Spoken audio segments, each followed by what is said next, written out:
अशोक जी, आज चुनाव आयोग ने जो है चुनाव आचार संहिता का ऐलान कर दिया है, किस तरह देखते हैं? देखिए, चुनाव आयोग जो है इस भारतवर्ष का वो स्वतंत्र तरीके से काम करता है।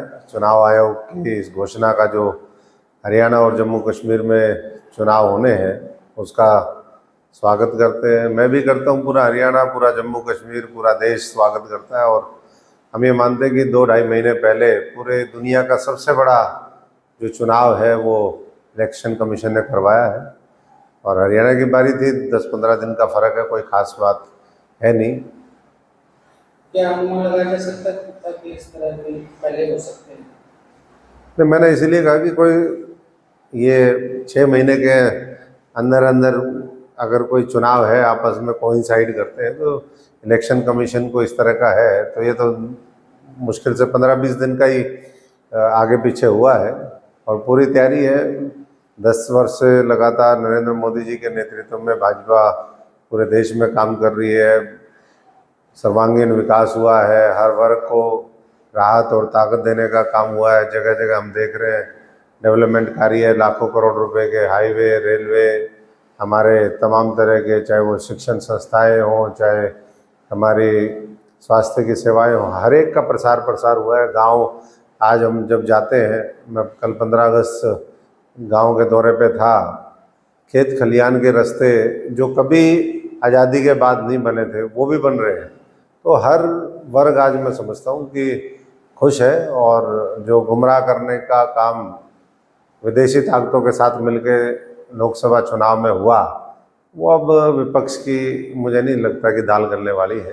लोग वहाँ भी सरकार बन गई, यहाँ भी बनाएंगे और लाखों करोड़ रुपए के फिर प्रोजेक्ट इस हरियाणा को मिले, वो सुनिश्चित करने का काम, विकसित भारत की तरफ इस देश को आगे बढ़ाने का काम हरियाणा के लोग एक बार फिर करेंगे। बहुत समझदार हैं, सूझवान हैं और एक बार फिर कमल खिलेगा। अशोक जी, इस बार जो है कांग्रेस काफी उत्साहित है।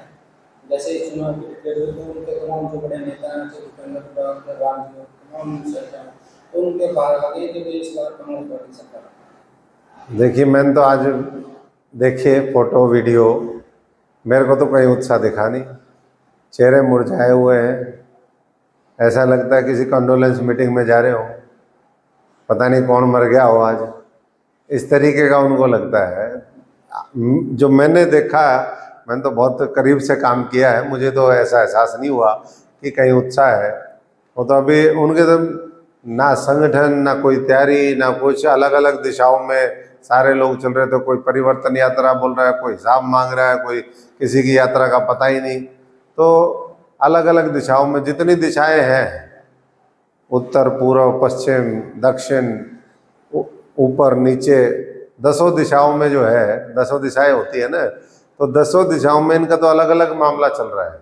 तो ऐसे में मुझे नहीं लगता कि वो पिछले वाली फिर गलतियां करेंगे। पहले भी माहौल बहुत बढ़िया हुआ करता था, 19 में भी ऐसा ही था, टिकटें गलत बांटे। अब फिर दोबारा, मैं तो सभी साथियों से जो लंबे समय से उम्मीद कर रहे थे, मैं कई बार उनको कहता था भाई और देख लो, तुम भी छिकलोगे। मैंने 19 में छोड़ी, तुम 24 में छोड़ोगे।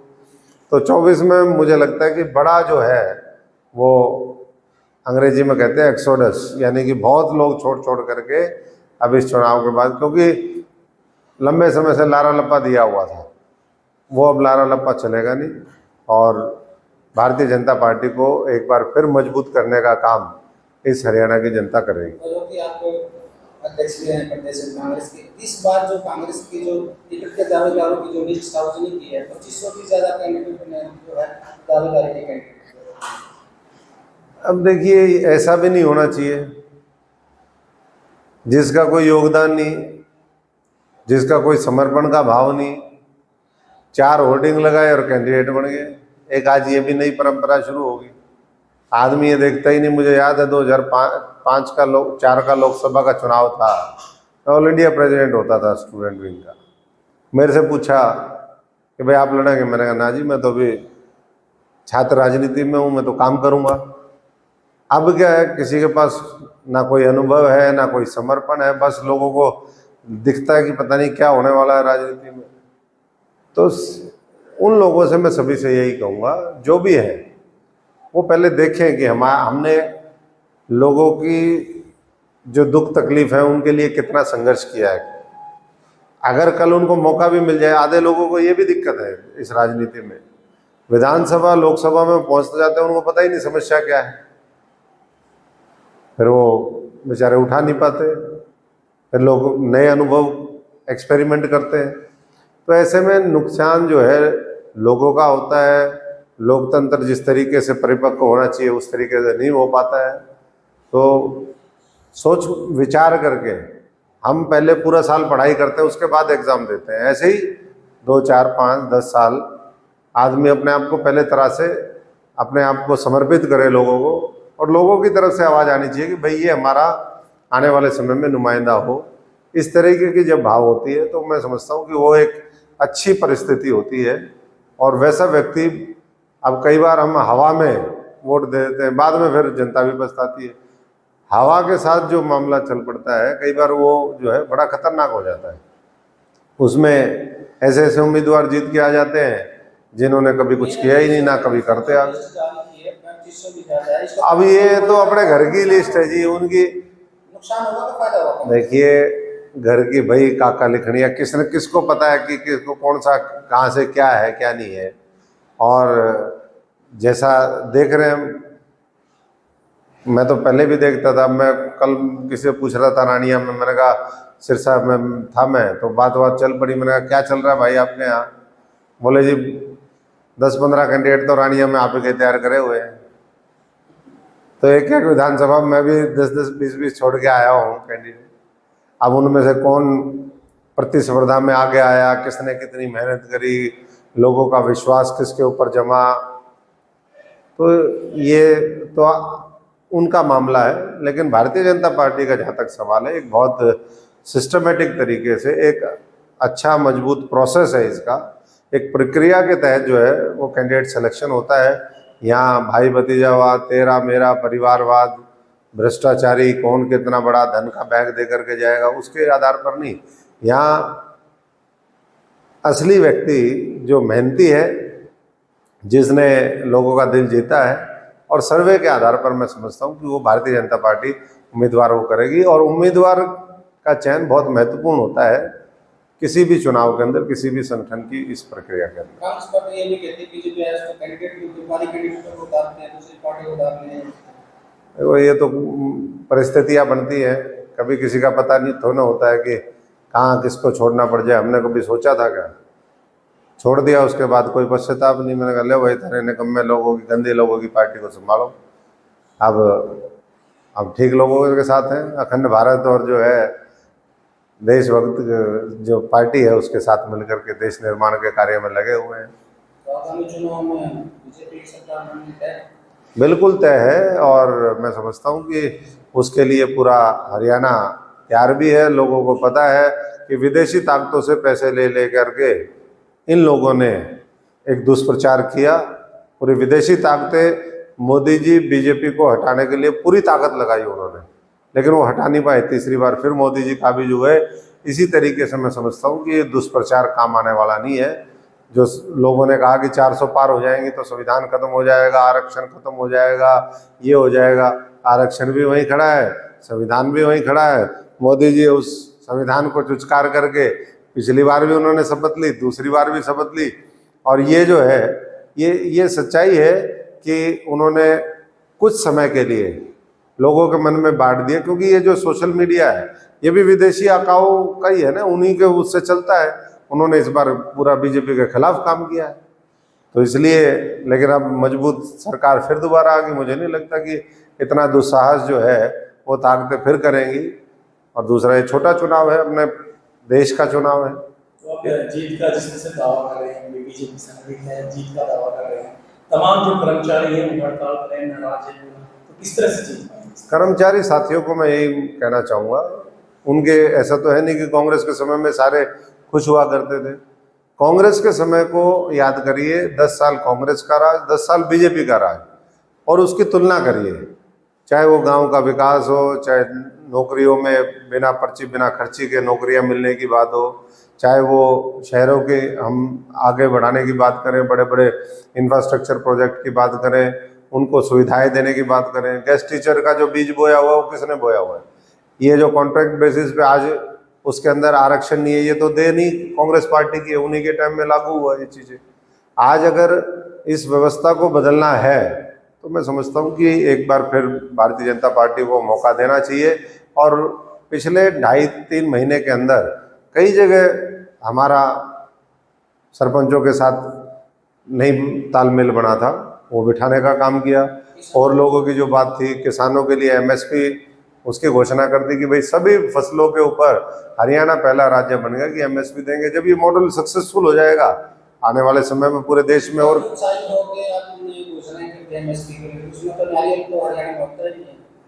देखिए ये तो झूठ नहीं होता है। अगर वो तो सारी फसलों को जोड़ दिया, जो चीज़ें होती हैं उसका मिल जाएगा, जो यहाँ नहीं होती कहीं और आने वाले समय में मिले। इसकी पैरवी हम सब लोग भी करेंगे कि किसान जब तक ताकतवर नहीं होगा, मजदूर के हाथ को काम नहीं मिलेगा, तब तक हम विकसित भारत का जो संकल्प और सपना है उसको पूरा नहीं कर सकते। ये मोदी जी भी जानते हैं और उसके ऊपर वो काम करने में लगे। तो यही कह रहे हैं कि लगातार बीजेपी का विरोध करेंगे एमएसपी की जो गारंटी कानून है उसकी मांग को। नहीं, गारंटी कानून ठीक है, उसके ऊपर भी विचार होगा। अभी तो ताजी ताजी केंद्र में फिर एक बार सरकार बनी है, जब दूसरे कार्यकाल का अंतिम समय था उनके साथ चर्चा हुई, आने वाले समय में फिर चर्चा करेंगे। मैं समझता हूँ कि भारतीय जनता पार्टी पूरे खुले दिमाग से, बड़े दिल से हर वर्ग का हित करने की सोचती है। सर्वजन हिताय सर्वजन सुखाय, सबका भला हो, सब आगे बढ़े, इस सोच के ऊपर काम कर रही है। और वो मैं समझता हूँ कि लोग फिर दोबारा मौका देंगे। इंजन मजबूत तीसरी बार तैयार हो गया है वहाँ भी, और यहाँ भी मजबूत इंजन हमारा स्टार्ट है, डब्बे जुड़ते जाएंगे। विधानसभा में जा कर के ये गाड़ी रुकेगी और निश्चित तौर पर जो है हम देश को आगे बढ़ाने में हरियाणा के लोग फिर एक बार बड़ी भूमिका भारतीय जनता पार्टी और कमल के फूल को खिला करके करेंगे। भगवत माता कहते हैं कि जब डबल इंजन की सरकार थी तो इंजन को लिए क्या करें? देखिए ये तो पार्टी का फैसला होता है कि अगर कोई व्यक्ति है, उसका अनुभव है, 9.5 साल उसका अनुभव हो गया, केंद्र में आवश्यकता है, केंद्र में माननीय मनोहर लाल जी को 2 बड़े पोर्टफोलियोज दिए हैं, 3 करोड़ लोगों को मकान देने का जो मोदी जी का विजन है वो भी इसी रास्ते से आने वाले समय में चैनलाइज होगा। पहली कदम से 20,000 करोड़ रुपए किसानों के खाते में डाले, 3 करोड़ मकान बनाने का फैसला किया, तो हरियाणा के लोगों को 20,000 करोड़ में से बड़ी वो भी फायदा हुआ है। और ये 3 करोड़ जो मकान हैं वो भी मैं समझता हूँ, तो ये तो पार्टी का फैसला होता है किसको कहाँ कब जिम्मेदारी दे। तो आज जी अशोक तंवर कहाँ से लड़ेंगे? अशोक तंवर 90 की 90 सीटों के ऊपर प्रचार करेंगे और बड़े बढ़िया तरीके से करेंगे। चुनाव मैं लड़ लिया, मैं पार्टी का आभारी हूँ, उन्होंने मुझे आते ही पूरा सम्मान दिया। लेकिन कई बार होता है उधर जो हवा चल रही थी, कई बार ऊपर वाला कहता है भाई हवा के खिलाफ खड़ा हो, तो उन्होंने तीरंदाजी एक धनुष मुझे भी दे दिया, बोले लड़ भाई। हम लड़े, बढ़िया चुनाव लड़े और लोगों ने जो आशीर्वाद दिया मैं उसका धन्यवादी हूँ। लेकिन कई बार माहौल ऐसा होता है, माहौल में पार्टी उतारेंगे तो ये पार्टी समझती है, बेहतर तरीके समझती है किसकी कहाँ आवश्यकता है। मैं तो अपना ओपिनियन दे सकता हूँ, पार्टी का अपना ओपिनियन है। अच्छा, कांग्रेस कह रही है कि 9.5 साल तक जो है जो काम कोई नहीं किया बीजेपी ने, और आखिरी के 6 महीने के अंदर सीएम भी बदल दिया, घोषणाएं कर दी जो पहले से पता था कि लागू नहीं हो सकता। कांग्रेसी सारे कसम खा लें कि भाई हम जो बीजेपी के काम किए हैं, जो रोड बनाए उस पर नहीं चलेंगे, जो अस्पताल है उसमें नहीं जाएंगे, कोई और राहत दी है हम अपने खाते में जो है पैसे जो मोदी जी भेजते हैं किसान राहत के वो नहीं लेंगे। तो उनको खुद समझ में आ जाएगा आज किस तरीके से काम, घोषणाएं करना एक अलग बात है, चाहे वो घोषणा किसी भी चीज़ की हो। आज अगर ये हाईवे सिरसा से लेकर के बना है, घोषणा कांग्रेस के समय में हुई, लेकिन बना किसके टाइम में? मोदी जी ने बनाया, बिना भेदभाव के बनाया। वो वो को पहले पता था की वो जींद से लेकर, नहीं, जींद से लेकर के रोहतक तक का हाईवे 12 साल तक वो रोड नहीं बना पाए थे, वो आकर के इन्होंने बनाने का काम किया। तो ऐसे बहुत सी योजनाएं हैं, मैं उसकी चर्चा नहीं करना चाहता, ये पूरा अलग विषय। एक हर्ष के माहौल में हम हरियाणा के लोग एक बार फिर लोकतंत्र को मजबूत करने के लिए निकले और भारतीय जनता पार्टी का साथ दें, ये मेरी सबसे अपील है। ज़्यादा से ज़्यादा, पीछे गर्मी थी, इस बार थोड़ी गर्मी कम रहेगी। मतदान भी खूब करें और अपने प्रतिनिधियों को अपने विधानसभा में पहुंचाएं, अच्छे लोगों को पहुंचाएं। 1 महीने बाद फिर ये पश्चाताप ना रहे कि भाई ये तो हमारे से गड़बड़ हो गई। अभी मेरे यहाँ यही हो रहा है, मेरे यहाँ 1 महीने में लोग छिक लिए कांग्रेस के उम्मीदवारों से। बहुत ही दुर्भाग्यपूर्ण है, लेकिन हकीकत है।